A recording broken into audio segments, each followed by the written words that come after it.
Hello प्यारे बच्चों, let's read the question. The question is, एक ट्राइंगल है ए बी सी, यहां पर ट्राइंगल आएगा। ट्राइंगल एबीसी में एंगल सी की वैल्यू देखो, गिवन क्या है, पहले जो गिवन है वो लिखते हैं। एंगल सी बच्चों है 5 टाइम्स ऑफ एंगल बी, और ये इक्वल है 3 times of angle A plus angle B. ये तीनों आपस में इक्वल हैं। तो ये है पहला नंबर मान लो, इसको दूसरा नंबर मान लो, इसको तीसरा नंबर मान लो। पहला दूसरे के इक्वल है, दूसरा तीसरे के इक्वल है, और पहला तीसरे के इक्वल है ना। पहला दूसरे के, दूसरा तीसरे के, और पहला तीसरे के। तो भाई पहले दूसरे के इक्वल करूंगा तो मैं ऐसे लिखूंगा, angle C is equal to 5 times of angle B.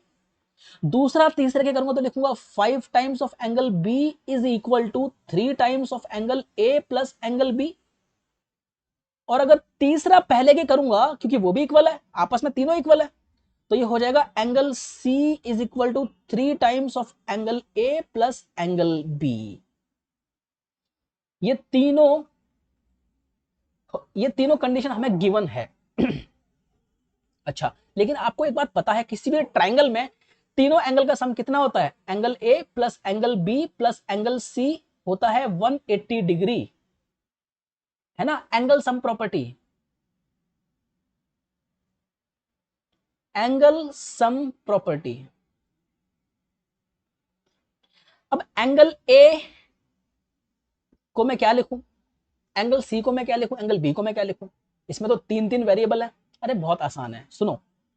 सबसे पहले एंगल सी की वैल्यू देखो 5 टाइम्स ऑफ एंगल बी है, तो एंगल सी की जगह लिख दो 5 times of angle B plus, और एंगल बी को तो छेड़ो ही मत। अब एंगल ए को मैं क्या लिखूंगा, एंगल ए को भी मत छेड़ो। ये हो गया 180 degree. Angle A plus 6 times of angle B is equal to 180 degree.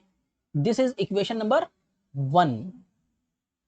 अब इक्वेशन कौन सी बन रही है? ये ए और बी में इक्वेशन बनी है, समझे। इक्वेशन 1 जो है वो ए और बी में है, तो हमें ए और बी में दूसरी इक्वेशन ढूंढनी है। ये देखो, ये वाली इक्वेशन है ना। तो ये हो गया 3 times of angle A plus angle B is equal to 5 times of angle B. तो ये हो गया 3 times of angle A plus 3 times of angle B is equal to 5 times of angle B. 3 times of angle A is equal to 2 times of angle B, subtract हो गया, है ना। तो ये इक्वेशन 2 बन गई। और यहां से मैंने इस इक्वेशन को उठाया है ना। यहां से एंगल ए की जो वैल्यू आई बच्चों, वो आई 2/3 ऑफ एंगल बी। अब ये जो एंगल ए है, मैं इसको पुट करूंगा इन इक्वेशन 1। समझे ना, कितना आसान क्वेश्चन हो गया ये। मतलब ए और बी में मैंने इक्वेशन बना दी है। एंगल ए की जो वैल्यू है वो मैं इक्वेशन 1 में डालूंगा, तो देखो क्या हो जाएगा। ये हो गया 2/3 ऑफ एंगल बी, है ना। इक्वेशन 1 में मैंने एंगल ए की वैल्यू डाली है, plus 6 times of angle B is equal to 180 degree. इसको सॉल्व कीजिए, ये हो जाएगा 18 plus 2 20, 20 times of angle B is equal to, ये हो जाएगा 180 इंटू में 3। तो एंगल बी हो गया बच्चों 180 इंटू में 3 अपॉन में 20, 2 9 18। तो एंगल बी बच्चों 27 डिग्री आ गया है। एंगल बी आ गया है 27 डिग्री। तो कौन सा है ऑप्शन 27 डिग्री वाला? सी ऑप्शन है।